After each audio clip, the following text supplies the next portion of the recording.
जय हिंद दोस्तों। भारत की बात संदीप भारती के साथ इस खास कार्यक्रम में मैं आपका स्वागत करता हूं। और इस कार्यक्रम में हम जो खबरें आपको दिखाएंगे, भारत की खबरें, देश विदेश की खबरें, राजनीति की खबरें, खेल जगत की खबरें, तो सभी प्रकार की खबरें जिसका आपके जीवन पे असर पड़ता है वो खबरें हम आपको सुनाएंगे। तो ये बड़ी सरल भाषा में हम आपको खबरें बताएंगे। आपके भी कोई सवाल है तो आप सवाल पूछ सकते हैं, या कोई आपके सुझाव है तो आप वो सुझाव रख सकते हैं और हम प्रयास करेंगे कि उनका सही तरीके से जवाब दे सकें। और खबरें फिर हम शुरुआत करते हैं। कोई भी सवाल है तो आप कर सकते हैं। सबसे पहले हम आपको कोरोना की खबरें बताएंगे, जो कोरोना का अपडेट आपको देंगे कि ये बड़ी अच्छी बात है कि देश में कोरोना अब काफ़ी कम हो रहा है। और ये सभी लोगों ने मिलके ऐसा किया है, जो सरकारों ने मिलकर, राज्य सरकार का खास ध्यान रखें। जरूरत हो तभी आप घर से बाहर जाएं, और जब जरूरत हो तभी आप घर से बाहर निकलें। साथ में अपने हाथों को सैनिटाइज करें, मास्क पहन के रखें, 2 गज की दूरी बना के रखें। तो आप ध्यान रखें कि जो कोरोना फिर से ना आ जाए, इसलिए हम सबको इसका खास ध्यान रखना है। तो मैं जो कोरोना के आंकड़े आपको देना चाहता हूं, जो कल आज सुबह तक, यानी जो पिछले 24 घंटे में जो आंकड़े सरकार ने जारी किए हैं, वो इस प्रकार है। जो टोटल केसेस आए हैं कोरोना में पूरे भारत में, वो 45,951 केसेस आए हैं। जो लोग ठीक हुए हैं, 60,729 लोग ठीक हुए हैं, और 817 लोगों की मृत्यु हुई है। और इस हिसाब से आप देखेंगे तो अभी आज तक जो दोनों जो लहर आई है भारत में कोरोना की, उसमें जो केसेस आए हैं कोरोना के, वो 3 करोड़ और करीब 3 करोड़ के करीब केसेस आए हैं। और जो लोग ठीक हुए हैं, 2,94,00,000 लोग ठीक हो चुके हैं इससे। और जो लोगों की मृत्यु हुई है, 3.98 लाख लोगों की मृत्यु हो चुकी है कोरोना से। मतलब ये मान के चलिए कि 3,98,000 लोगों की मृत्यु हो चुकी है कोरोना से। और जो अब हम स्टेट वाइज बात करते हैं कि कौन से स्टेट में कितने केसेस आए हैं आज सुबह तक पिछले 24 घंटों में, तो महाराष्ट्र में सब 8,085 केस आए हैं और 8,623 लोग ठीक हुए हैं, 231 लोगों की मृत्यु हुई है। केरला में थोड़ा चिंता का विषय है। केरला में 13,550 केसेस आए हैं, जो ज्यादा है और राज्यों के मुकाबले, और 10,000 लोग ठीक भी हुए हैं। 104 लोगों की मृत्यु हुई है केरला में। कर्नाटका में 3,222 केस आए हैं, 14,724 लोग ठीक हुए हैं, 93 लोगों की मृत्यु हुई है। तमिलनाडु में 4,512 केस आए हैं, 6,013 लोगों की ठीक भी हुए हैं। और आंध्र प्रदेश में 3,620 केस आए हैं और 5,797 लोग 5,757 लोग ठीक हुए हैं आंध्र प्रदेश में। उत्तर प्रदेश में 172 केस आए हैं, 254 लोग ठीक हुए हैं। वेस्ट बंगाल में 1,595 केस आए हैं, 2,024 लोग ठीक हुए हैं। ऐसी दिल्ली की बात करें, दिल्ली में स्थिति काफी काबू में है। 101 केस आए हैं और 119 लोग ठीक हुए हैं और 4 लोगों की मृत्यु हुई है। छत्तीसगढ़ में 383 केसेस आए हैं, राजस्थान में 121, उड़ीसा में 2,640, गुजरात में 93, मध्य प्रदेश में 38, हरियाणा में 78 केस आए हैं, बिहार में 190, तेलंगाना में 987 केस आए हैं, पंजाब में 215, असम में 2,772, झारखंड में 95, उत्तराखंड में 194 और जम्मू कश्मीर में 308 केसेस आए हैं। तो ज्यादातर जो राज्यों में स्थिति काबू में है। बस खास जो ख्याल रखना है वो है केरला का, जहां 13,550 केस आए हैं, और महाराष्ट्र में जहां 8,085 केसेस हैं, और सब में आप देखेंगे तो 5,000 से कम केसेस हैं। तमिलनाडु में जो 5,000 के करीब है, तो 4,512 केसेस हैं। आंध्र प्रदेश में 3,620। बाकी राज्यों में स्थिति काबू में है। तो इन राज्यों की सरकारों को थोड़ा खास ध्यान रखना है, ताकि तीसरी लहर का मौका ना पाए और कोरोना की जो महामारी है उस पर जल्द विजय प्राप्त करी जा सके।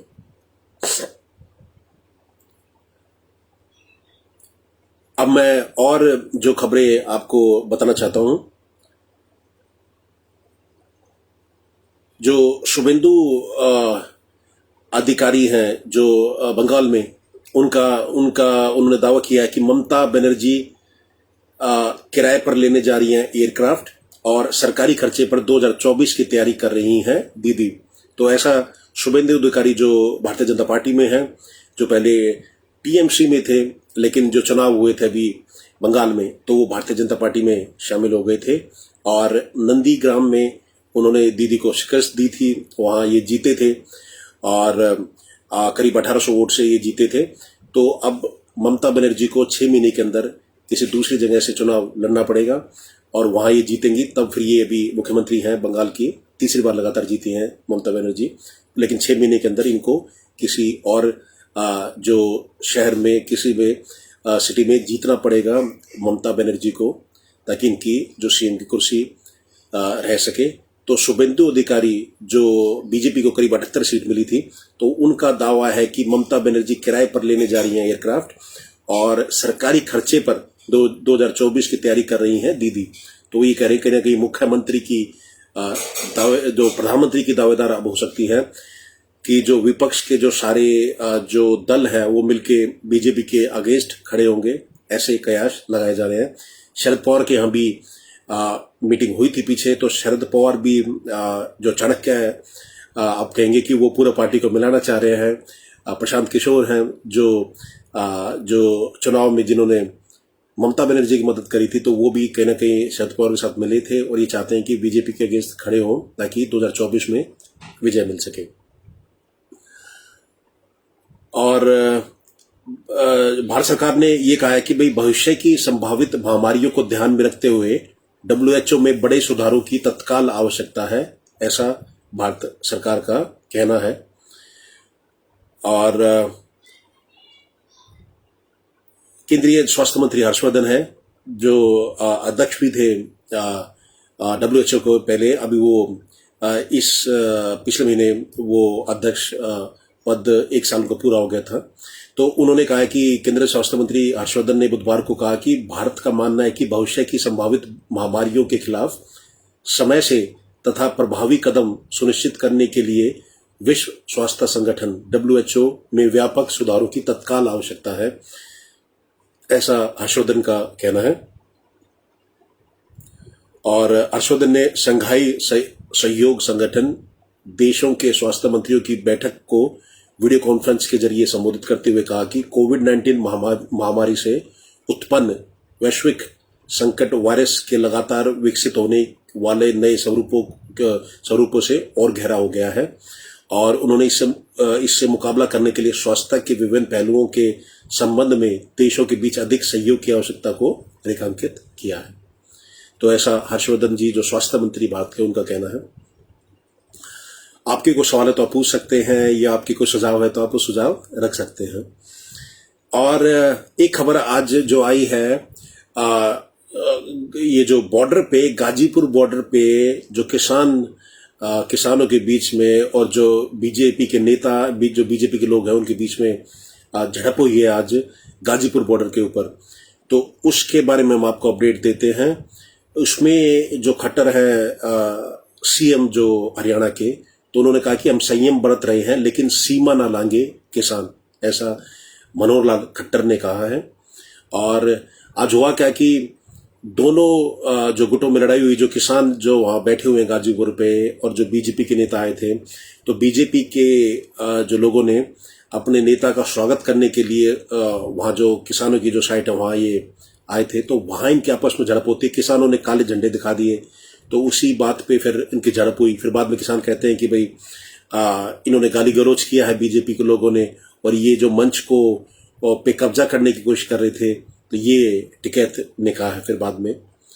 तो इसकी मैं खबर आपको पूरी बता दूं। तो सीएम मनोहर लाल खट्टर का आरोप है कि आंदोलन से हत्या, बहन बेटियों की इज्जत पर आंच आने जैसी घटनाएं भी सामने आई हैं, ऐसा मनोहर लाल खट्टर ने कहा है कि जो हरियाणा के मुख्यमंत्री हैं।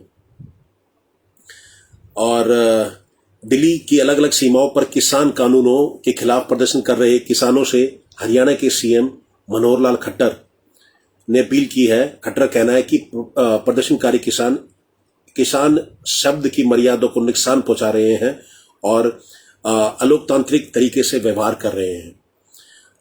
सीएम मनोहर लाल खट्टर कहना है कि मुख्यमंत्री, मंत्री, विधायक सभी को गांव में नहीं जाने देने की बात ये प्रदर्शनकारी कर रहे हैं। सरकार संयम बरत रही है, लेकिन संयम की सीमा से आगे बढ़ना किसी के लिए भी सही नहीं है। तो उन्होंने जो ट्वीट किया है मनोहर लाल खट्टर जी ने, तो वो मैं आपको सुनाता हूं। मनोहर लाल खट्टर जी कह रहे हैं कि हम संयम बरते हुए हैं। वे हमेशा कहते हैं कि मंत्री नहीं जा सकता, विधायक नहीं जा सकता, मुख्यमंत्री नहीं जा सकता, डिप्टी सीएम नहीं जा सकता। आखिर सरकार को चलाने वालों की जिम्मेदारी है जनता के बीच जाना और जनता की बातों को सुनना। जिस तरह से उनके नोटिस निकलते हैं और जैसी भाषा होती है वो अलोकतांत्रिक है, ऐसा खट्टर जी कह रहे हैं ट्वीट में। और हम पर छीटाकशी की जाती है। हम कुछ नहीं कहते, सोचते हैं कि आखिरकार ये लोग अपने ही हैं, हरियाणा के हैं। जब हमारे अपने लोग कुछ कह भी रहे हो तो हम बर्दाश्त कर रहे हैं, सहन कर रहे हैं, लेकिन सीमा से आगे बढ़ना किसी के हित में नहीं है। तो मनोहर लाल खट्टर ने ये ट्वीट किया है। और मनोहर लाल खट्टर का आरोप है कि आंदोलन से हत्या, बहन बेटियों की इज्जत पर आंच आने जैसी घटनाएं भी सामने आई हैं। इस वजह से किसान जैसे पवित्र शब्द का लोगों के बीच में अपमान हो रहा है, ऐसा मुख्यमंत्री खट्टर जी कह रहे हैं। और वो आगे लिखते हैं, ट्वीट करा है उन्होंने ये कि भाई इस आंदोलन का एक दुखद पहलू ये निकला है कि आंदोलन में कई तरह की ऐसी दुर्घटनाएं सामने आई हैं कि इस शब्द यानी कि किसान शब्द को बदनाम करने के लिए लोग मुंह खोलने लगे हैं। तरह तरह की घटनाएं, बहन बेटियों की इज्जत लूटी जा रही है, मर्डर तक हो गए हैं, स्थानीय लोगों के साथ विवाद होने लगे हैं, पंचायतें होने लगी हैं, एक दूसरे के विरोध में हो गए हैं। अलोकतांत्रिक तरीके से आंदोलनकारी जो कर रहे हैं उसकी मैं निंदा करता हूं, ऐसा मनोहर लाल खट्टर जी का कहना है। और सीएम मनोहर लाल खट्टर ने कहा है कि केंद्रीय कृषि मंत्री बातचीत का प्रस्ताव रख रहे हैं, लेकिन किसान एक ही जिद लगाए हुए हैं। मुख्यमंत्री का कहना है कि किसान कानूनों की खामियां को बताए बगैर एक ही रट लगाए रखना किसी भी लिहाज से सही नहीं है। और आज जो घटनाक्रम हुआ उसके बारे में मैं आपको बता दूं। आज हम ये अपने सूत्रों के हिसाब से जो खबर है उसमें बता दें कि यूपी गेट गाजीपुर बॉर्डर पर सुबह किसानों और बीजेपी कार्यकर्ताओं के बीच मारपीट की घटना सामने आई है। इसमें गाड़ियों में तोड़फोड़ और कुछ लोगों के चोट लगने का दावा किया जा रहा है। जानकारी के अनुसार सुबह 10 बजे करीब बीजेपी के कुछ कार्यकर्ता बीजेपी नेता अमित वाल्मीकि के स्वागत में आंदोलन स्थल के पास मौजूद थे।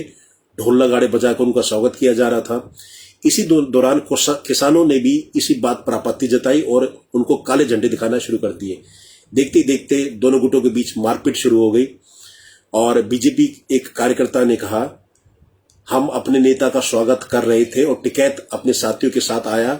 उनके हाथों में लोहे के डंडे वगैरह थे। उन्होंने गाड़ियों में तोड़फोड़ और मारपीट शुरू कर दी। उन्होंने करीब 70 से 80 गाड़ियों में तोड़फोड़ कर दी, ऐसा बीजेपी के लोगों को कहना है। दूसरी ओर जो किसानों का आरोप है कि बीजेपी के कुछ कार्यकर्ता आंदोलन स्थल पहुंच किसानों के खिलाफ नारेबाजी कर रहे थे, तभी किसानों और उनके बीच मारपीट हुई। किसानों द्वारा ये भी कहा जा रहा है कि बीजेपी कार्यकर्ता गाली गलौज कर रहे थे। किसानों ने इस पर आपत्ति जताई तो उन्होंने पत्थर फेंकना शुरू कर दिए, जिसके बाद ये घटनाक्रम हुई। तो दोनों पहलू हमने आपको बता दिए कि भाई किसान क्या कह रहे हैं और बीजेपी कार्यकर्ता क्या कह रहे हैं। तो कहीं ना कहीं ये झड़प देश हित में तो नहीं है और कहीं ना कहीं किसानों को भी आगे आके बात करनी चाहिए और सरकारों को भी भाई इसका सोल्यूशन निकालना चाहिए। अब इसका समाधान है क्या? जो आम आदमी अब वो परेशान होने लगा कहीं ना कहीं, तो दोनों को बैठ के जो वार्तालाप का जो सिलसिला टूट गया था, करीब 11-12 जो बार बात हो चुकी है, उस बात को आगे लेके जाना चाहिए, इसका समाधान निकालना चाहिए। और हम इसके जो हमने आपको अपने प्रोग्राम भी हमने आपको बताया था, तीनों जो कानूनों के बारे में बताया था, तो जैसा ये कहा जाता है कि तीनों काले कानून है, ऐसा तो बिल्कुल नहीं है। कुछ खामियां तो हैं, ये हम बिल्कुल मानते हैं, लेकिन ऐसा कहना है कि भाई तीनों काले कानून को ही खत्म कर दो, ये ठीक नहीं है, ये लोकतांत्रिक नहीं है। और उसमें जो खामियां हैं उनको जरूर दूर करना चाहिए। तो सरकार को भी आगे आना चाहिए और कहीं ना कहीं जो किसानों को, किसान नेताओं को भी आगे आना चाहिए। और गलत भाषा का प्रयोग नहीं करना चाहिए। जैसे आज आप देखिए, आज एक बयान सामने आया, राकेश टिकैत कहते हैं कि भाई बीजेपी का नेता कोई मंच पे आया तो उसका बक्कल उतार देंगे। ये क्या भाषा है? ये तो शर्मनाक है। ऐसे भाषा का इस्तेमाल नहीं करना चाहिए। कहीं ना कहीं इस देश में इससे फिर गलत माहौल पैदा होता है। अगर आप ऐसी भाषा का इस्तेमाल करते हैं, कोई भी बात अच्छी तरीके से भी कही जा सकती है। अगर आपको कहना है भाई कि बीजेपी नेता मंच में ना आए, तो आप ये निवेदन कर सकते भाई आगे से ना आए मंच में, और हम जहां प्रदर्शन कर रहे हैं उनको उनसे निवेदन है कि भाई वो नहीं आए। आप ऐसा कहोगे कि बक्कल उतार देंगे बीजेपी के नेता के, तो ये मैं मानता हूं कि ये सही नहीं है, ये बिल्कुल गलत है। और देश में जो हमारे किसान भाई हैं, हमारे अन्नदाता हैं, उनकी एक गलत छवि पैदा होती है इससे। जवानों और किसानों की वजह से देश चल रहा है, मैं आपको बता दूं। तो सारा देश, पूरा बच्चा बच्चा किसानों के साथ है। लेकिन आप ये गलत भ्रम ना फैलाएं कि कहीं ना कहीं अगर जैसे आप ये गलत करते हैं तो उससे लोगों में गलत छवि जाती है किसानों की। ये हमारा आपसे निवेदन है। बाकी हम फिर से कह रहे हैं कि भाई किसानों को और सरकार को आगे आना चाहिए, इस मामले का जल्द से जल्द निपटारा करना चाहिए। 7-8 महीने हो चुके हैं, देश की जो दूसरे लोग हैं उनको भी काफी परेशानी हो रही है। हजारों करोड़ रुपए का नुकसान हो गया है देश को। तो कृपया इसके बारे में सोचिए, पर दोनों जो ग्रुप है आगे आए और इसका जल्द निपटारा करें। और अब अगला जो मामला है सिद्धू दिल्ली आए हुए थे, आज वो प्रियंका गांधी से मिले हैं। तो आप सबको बता दें कि सिद्धू के बीच में और जो कैप्टन है पंजाब के अमरिंदर सिंह, उनके बीच में खटपट चल रही है। तो कहीं ना कहीं अगले जो चुनाव है, अगले ये जो अब कांग्रेस में अब पंजाब में चुनाव है, तो कैप्टन सीएम के लिए अपनी दावेदारी ठोक रहे हैं। और वहीं सिद्धू क्रिकेटर रह चुके हैं, बड़े अच्छी ओपनिंग बल्लेबाज थे, तो वो भी इतनी आसानी से हार नहीं मानेंगे। तो उन्होंने भी अपना दावा रखा है सीएम बनने का।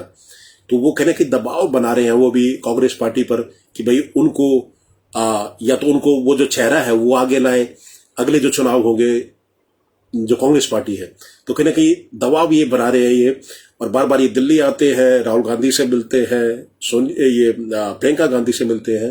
तो ये इन्होंने बीच में आम आदमी पार्टी के नेता से भी बात करी थी। पीछे हमने देखा कि आम आदमी पार्टी वो भी जो पंजाब में सरकार बनाना चाह रही है, तो आम आदमी पार्टी के जो अध्यक्ष है अरविंद केजरीवाल जी, उन्होंने भी कहा है कि भाई सिद्धू एक अच्छे इंसान है, सिद्धू के बारे में गलत बातें ना करिए। तो कहने की ऐसा लगता है कि आम आदमी पार्टी में भी बात कर चुके हैं सिद्धू, और अगर कांग्रेस में सीएम पद का उनको दावेदारी नहीं मिलती तो कहीं ना कहीं आम आदमी पार्टी में जा सकते हैं और वहां इनको वो सीएम पद का चेहरा हो सकते हैं। पंजाब में आम आदमी पार्टी ने कल ऐलान भी किया कि भाई अपनी जो चुनावी घोषणा करी है कि भाई 300 यूनिट हम बिजली फ्री देंगे और जो किसानों के जो बिल है वो माफ कर देंगे।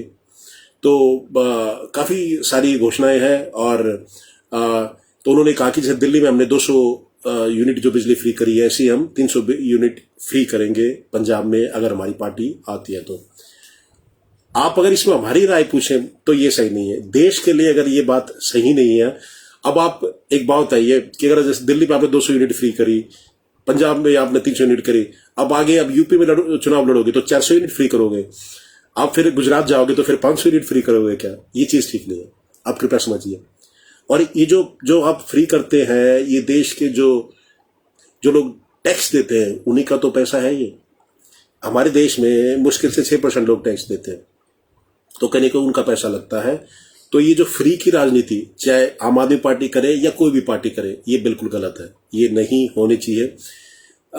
देश हित में ये बिल्कुल नहीं है, मैं आपको ये दावे से कह सकता हूं। चाहे कोई भी अब शायद कोई आम आदमी पार्टी का कोई कार्यकर्ता होगा या उनका समर्थक होगा तो इस बात पे समर्थन करेगा कि भाई नहीं, हम तो भाई ये भी एक हम गरीबों के लिए हम यूनिट फ्री कर रहे हैं। ऐसा नहीं होता।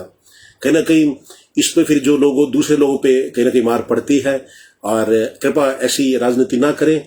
देखते हैं अब क्या रहता है चुनाव में और क्या परिणाम उनको मिलते हैं। क्या आम आदमी पार्टी जीतती है पंजाब में? पीछे गुजरात में भी गई था आम आदमी पार्टी, तो वहां भी उन्होंने घोषणा करी है। जो भी अपडेट होगा भाटी में आपको खबरें सारी मिलेंगी।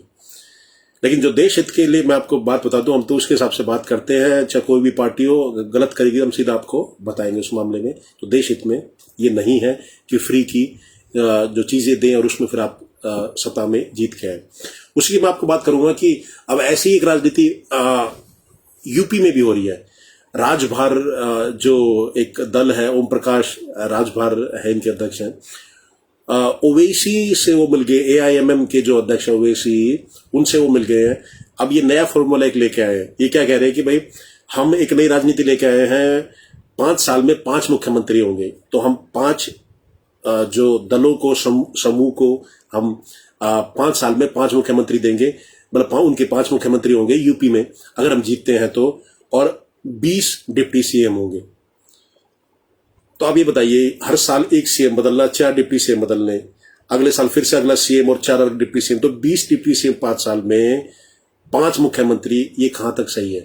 तो उन्होंने क्या अपना एक नया एक फॉर्मूला निकाला है कि राजभार जो समूह है उनका एक मुख्यमंत्री एक बार होगा, एक बार जो ओवैसी की पार्टी है एआईएमएम, तो मुस्लिम जो दल है उनका एक मुख्यमंत्री होगा, फिर एक जो दूसरे जो दलित जो दल है उनका समूह होगा। तो ऐसे कहीं ना कहीं इन्होंने ये 5 ऐसा समीकरण बिठा दिया है। तो ये भी देश में हित में बिल्कुल नहीं है। तो ऐसी चीजें लोगों को देखनी चाहिए, और जो ऐसे मौकाप्रस्त लोग हैं उनको वोट नहीं देना चाहिए देश को, देश के जो लोगों को। बाकी आपकी कोई सवाल है तो आप पूछ सकते हैं, या आपके कुछ सुझाव है इसके प्रति आप वो कह सकते हैं। कुलगाम में मुठभेड़ में 2 आतंकवादी ढेर हो गए हैं, अन्य एक ने आत्मसमर्पण कर दिया है। तो हमारी जो भारतीय सेना है उसकी फिर से एक बड़ी कामयाबी है। भारतीय सेना जिसपे पूरे भारत को, पूरे देश को गर्व है। तो दक्षिण कश्मीर में के कुलगाम में बुधवार को सुरक्षा बलों और आतंकवादियों के बीच हुई मुठभेड़ में सुरक्षा बलों ने 2 आतंकवादियों को मार गिराया, जबकि एक अन्य ने आत्मसमर्पण कर दिया है। और ये बड़ी अच्छी बात है भारतीय सेना की। भारतीय सेना आत्मसमर्पण करने के लिए भी कहती कि भाई जिसको जो आतंकवादी वो अपना जो आतंकवादी जो बना हुआ है, अगर वो चाहते हैं कि एक आम आदमी बन सके, तो वो जो मतलब सेना को आत्मसमर्पण कर सकता है। तो बहुत अच्छी पहल है। इससे जो लोग भटक गए हैं कश्मीर में, आतंकवादी बन गए हैं, तो वो भी एक आम जीवन जी सकते हैं। जो उनको सजा होगी उसके बाद वो एक आम आदमी का जीवन जी सकते हैं। नहीं तो कहीं ना कहीं वो सेना के साथ मुठभेड़ में मारे जाएंगे। तो हम पूरी टीम हमारी भारतीय सेना को सल्यूट करती है, वो जो काम वो कर रहे हैं। पूरी बच्चा देश का हमारी भारतीय सेना के साथ है। और केंद्र सरकार ने निर्देश दिया है कि चरणबद्ध तरीके से पाबंदियों में ढील दे राज्य संक्रमण को नियंत्रित करने पर करे फोकस। तो वो ये कह रहे हैं कि भाई जो केंद्र सरकार ने बोला है कि भाई जो अलग अलग राज्य में लॉकडाउन हट रहा है, तो उसमें जो फेसेस में लॉकडाउन हटना चाहिए, ये नहीं कि एक साथ पूरा लॉकडाउन हटा दिया। तो ये कहीं ना कहीं ये जो केंद्र सरकार ने जो स्टेट्स को बोला है। अब दिल्ली में कोरोना गाइडलाइन तोड़ने पर सरकार ने बड़ी कार्रवाई करी है और कई बाजार बंद कर दिए गए हैं।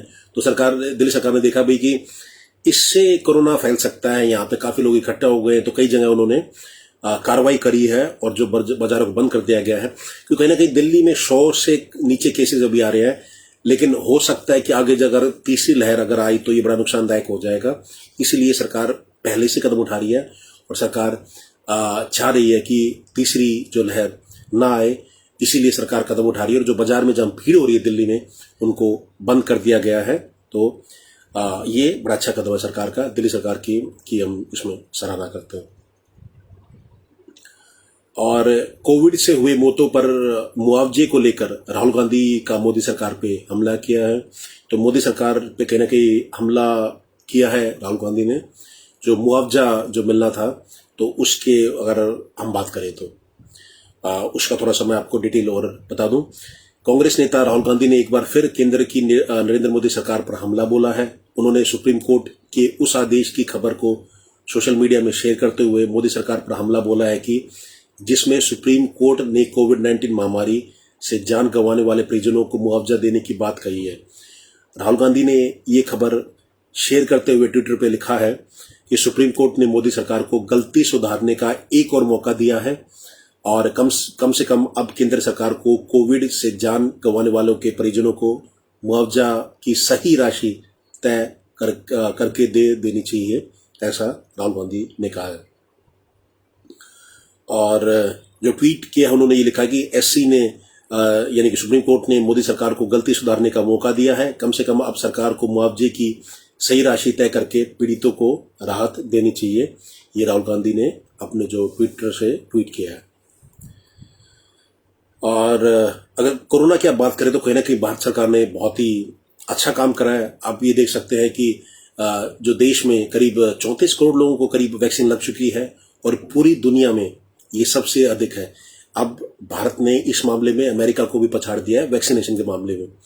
तो कहीं ना कहीं सभी दलों को, भारत सरकार को और राज्य सरकार को मिलके आगे आना चाहिए और एक दूसरे को सपोर्ट करना चाहिए।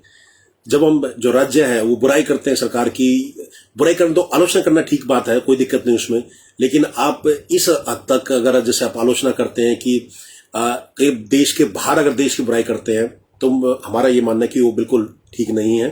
भारत सरकार और जो केंद्र सरकार सब आपस में मिलकर बहुत ही बढ़िया काम कर रही है। करीब 34 करोड़ लोगों को वैक्सीनेशन हो चुकी है, जो दुनिया में अभी तक किसी देश ने नहीं किया है। तो ये भारत ने किया है। और जिन लोगों ने टीका नहीं लगवाया है, हमारा उनसे निवेदन है कि आप भी जाके टीका लगवाइए। और ये जो वैक्सीनेशन है बिल्कुल ही सुरक्षित है। अगर मैं अपनी बात करूं तो मैंने भी खुद दोनों जो कोवैक्सीन के जो टीके हैं मैं लगवा चुका हूं और कोई ऐसी जो तकलीफ या पीड़ा ऐसी नहीं हुई। कई लोग क्या कहते हैं, कहीं ना कहीं रूमर फैला देते हैं भाई कि जो टीका लगाने से ये बीमारी हो जाती है, टीका से ये हो जाता है, बुखार बहुत ज्यादा हो जाता है कहीं ना कहीं, या कई कुछ लोगों ने ये गुट फैला दिया कि भाई ये लोगों को मारने के लिए करा गया है। तो ये बिल्कुल ही बेबुनियाद बातें हैं। मैंने जैसे आपको बताया, मैंने खुद दोनों टीके को वैक्सीन के लगा चुका हूं और मुझे ऐसी कोई दिक्कत नहीं आई। मैं बिल्कुल स्वस्थ हूं और मैं आपको सुरक्षित महसूस कर रहा हूं। तो आपसे भी निवेदन है कि जो लोग जिन्होंने टीका नहीं लगवाया है, जल्द से जल्द अपना टीका लगाएं, अपने आप को सुरक्षित करें, अपने परिवार को सुरक्षित करें, अपने देश को सुरक्षित करें और दुनिया को सुरक्षित करें। ये हमारी आपसे निवेदन है। और अमित कुहाड़ जी का जुड़ने के लिए धन्यवाद, अमित बंसल जी का धन्यवाद, संजीव पांडा जी का धन्यवाद, सुनीता भारद्वाज जी का जुड़ने के लिए बहुत बहुत धन्यवाद। और हम सुनीता भारद्वाज जी का भी धन्यवाद करते हैं। ये खुद जैसे टीकाकरण में भारत सरकार की ये एम्प्लॉय हैं, तो ये खुद टीकाकरण में शामिल हैं और कई लोगों को टीका लगा चुके हैं। तो आपका भी बहुत बहुत धन्यवाद सुनीता जी। और सबसे निवेदन है कि सब टीका लगवाएं और औरों को प्रेरित भी करें टीका लगवाने के लिए। अपने जो परिवार में जिस लोगों ने टीका नहीं लगवाया तो उनको भी आप लेके जाएं। जिनके दिमाग में थोड़ा सा ये भ्रम फैला है कि इससे कुछ गलत होगा या कुछ ऐसा होगा, तो ऐसा कुछ भी नहीं है। आप उनको समझाइए और जल्द से जल्द टीका करवाइए। 34 करोड़ लोगों ने टीका लगा चुके हैं भारत में भी, तो आप भी उनमें शामिल हों और अपनी सेफ्टी के लिए, अपने परिवार की सेफ्टी के लिए, भारत की और विश्व की सेफ्टी के लिए आप आगे आइए। और अगली खबर में आपको बताता हूँ। आपके कुछ सवाल है तो आप पूछ सकते हैं या आपको सुझाव है तो आप वो भी रख सकते हैं। प्रधानमंत्री मोदी की अध्यक्षता में हुई कैबिनेट की बैठक हुई है और उसमें कई फैसले लिए गए हैं। और कल डॉक्टर्स डे है, कल 1 जुलाई को, तो 3 बजे संबोधित करेंगे डॉक्टर्स को मोदी जी। तो कहने के आपने देखा है कि देश के प्रधानमंत्री मोदी जी वो अप्रिशिएट करते हैं डॉक्टर्स को। पिछले साल जब सबने देखा, पूरे देश ने जैसे थाली बजाई थी, उनको अप्रिशिएट करा था उनको और दिए लगाए थे, तो बड़ी अच्छी बात है ये। तो ये कहीं ना कहीं एक अच्छा मैसेज देती है। और कुछ लोग जो इनकी बुराई करते हैं, मुझे समझ में नहीं आता कि क्यों बुराई करते हैं। अगर हम अपने डॉक्टर्स को अप्रिशिएट कर रहे हैं, कोरोना वॉरियर्स को अप्रिशिएट कर रहे हैं, तो इसके बीच में छिटाकंछी हमें नहीं करनी चाहिए और हमें भी कुछ ना कुछ जितना हो सके अपने कोरोना वॉरियर्स को अप्रिशिएट करना चाहिए। और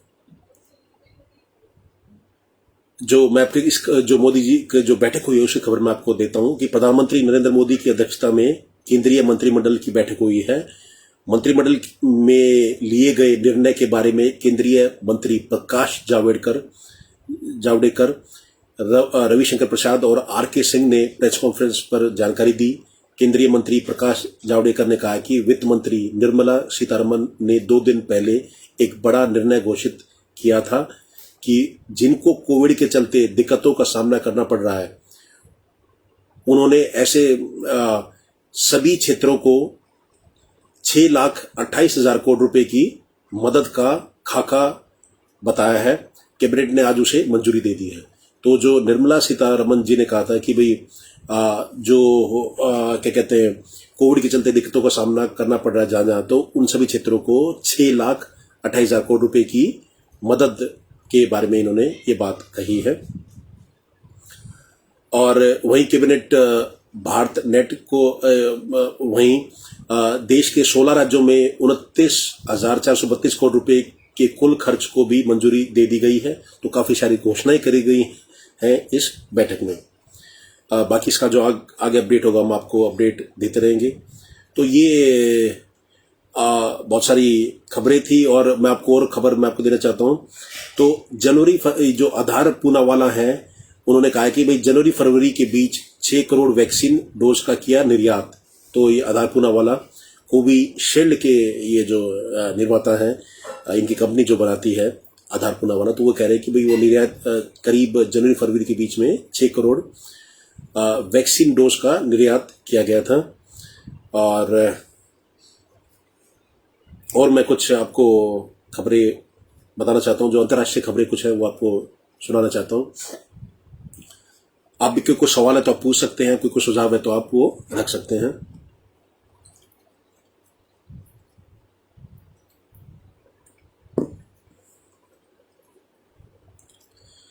WHO ने चाइना को 70 साल की लड़ाई के बाद मलेरिया मुक्त घोषित कर दिया है। तो WHO ने मलेरिया ये कह दिया है कि भाई चाइना अब मलेरिया मुक्त हो चुका है।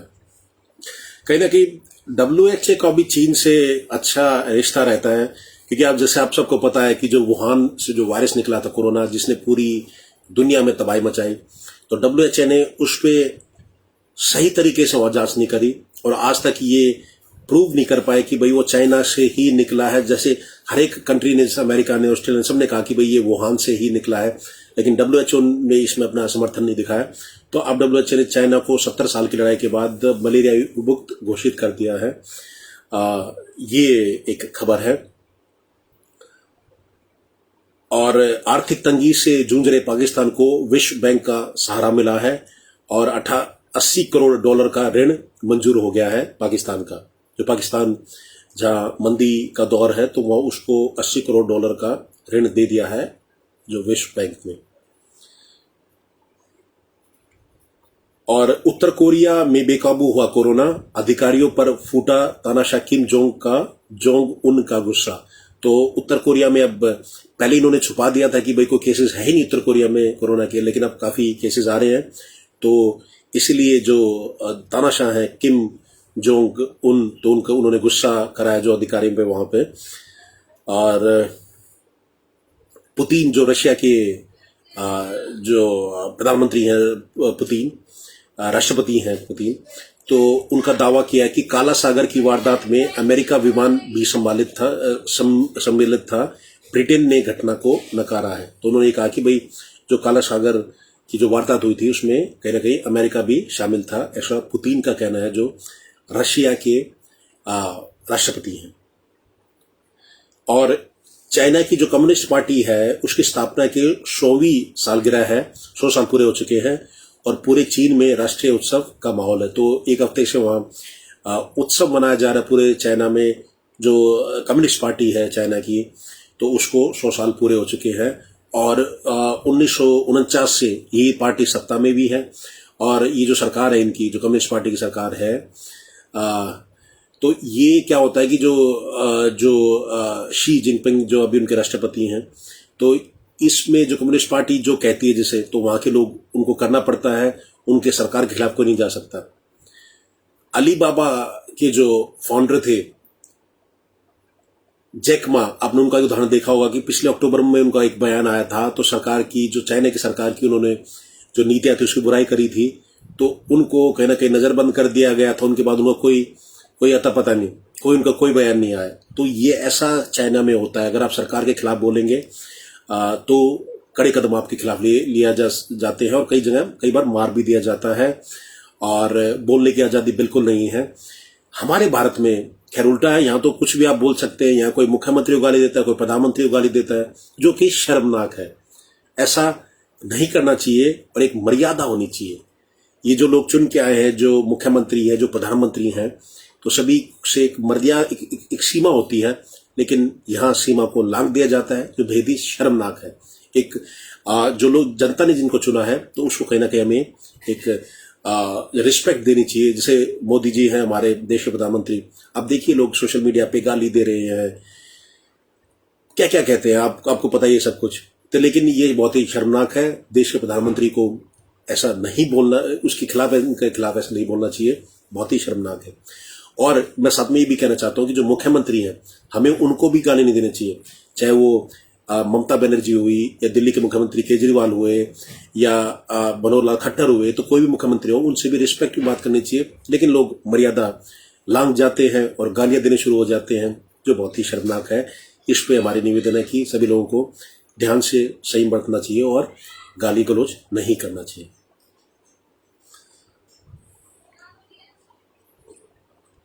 कनाडा में लू ने बरपाया कहर, करीब 150 लोगों की मौत लू से हो गई है, जिसको हीट स्ट्रोक कहते हैं, लू लग गई जैसे। तो वो ऐसा आपने सुना होगा कि गर्मी के कारण ऐसा होता है। तो कनाडा में 150 लोगों की मृत्यु हो गई है लू से। भारत में भी काफी गर्म हवाएं चल रही हैं इसमें। और ये देश विदेश की हमने कुछ खबरें आपको बताई। और अब हम आपको खेलों की कुछ खबरें बताएंगे। तो खेलों में काफी अभी खेल अभी सामने आएंगे। अभी एक तो जो इंग्लैंड के साथ 5 टेस्ट मैच की सीरीज है भारत की, भारत क्रिकेट टीम वो खेलेगी। फिर इंडिया की जो क्रिकेट टीम है, दूसरी टीम है, वो श्रीलंका भी गई हुई है, वहां पे 3 वनडे और 3 T20 भी खेलेगी। पीछे भी ये वर्ल्ड टेस्ट चैंपियनशिप का फाइनल था, उसमें भारत की टीम हार गई थी न्यूजीलैंड से, इंग्लैंड में। और ओलंपिक्स 23 जुलाई से भी ओलंपिक्स की भी शुरुआत हो जाएगी, तो उसकी भी हम खबरें आपको सुनाते रहेंगे। ओलंपिक्स में जो भी अपडेट होगा, हम आपको भारतीय के माध्यम से आपको अपडेट मिलता रहेगा वो। और शुभकामनाएं हमारी जो हमारे खिलाड़ियों के साथ ओलंपिक्स में जो गए हैं और जो देश का नाम रोशन करेंगे। तो मैं एक तो अभी वेस्ट इंडीज की सीरीज चल रही है, साउथ अफ्रीका वेस्ट इंडीज गई हुई है, तो उसमें जो T20 थे, उसमें जो 5 मैचों की सीरीज है, तो जो साउथ अफ्रीका 2 मैच जीत चुकी है, वेस्ट इंडीज 1 मैच उसमें जीती है। और बहुत सारे लोग जो भारत के, जो ओलंपिक की अगर मैं बात करूं, तो ओलंपिक के लिए क्वालिफाई स्विमिंग में इस बार हमारे 2 जो भारतीय जो खिलाड़ी हैं, उन्होंने क्वालिफाई कर दिया है। पहली बार ऐसा हुआ कि 2 खिलाड़ी स्विमिंग में ओलंपिक में क्वालिफाई हुए हैं, तो बड़ी अच्छी बात है, बड़ी खुशखबरी है। और जो भी ओलंपिक का अपडेट होगा, हम वो अपडेट भी आपको देते रहेंगे। इस बार बड़ी उम्मीदें हैं भारत को, जो दल गया हुआ है। एक उसमें क्या कहते हैं, जो दुख की बात है, जो महिलाओं की जो 400 मीटर रिले की जो रेस होती है, तो उसमें जो भारतीय टीम है वो क्वालिफाई नहीं कर पाई, एक वो अपडेट है। और जो अपडेट मैं आपको देना चाहूंगा कि बॉक्सिंग में कई खिलाड़ियों ने क्वालिफाई कर लिया है, कुश्ती में बहुत सारे लोगों ने क्वालिफाई किया है, और शूटिंग में आप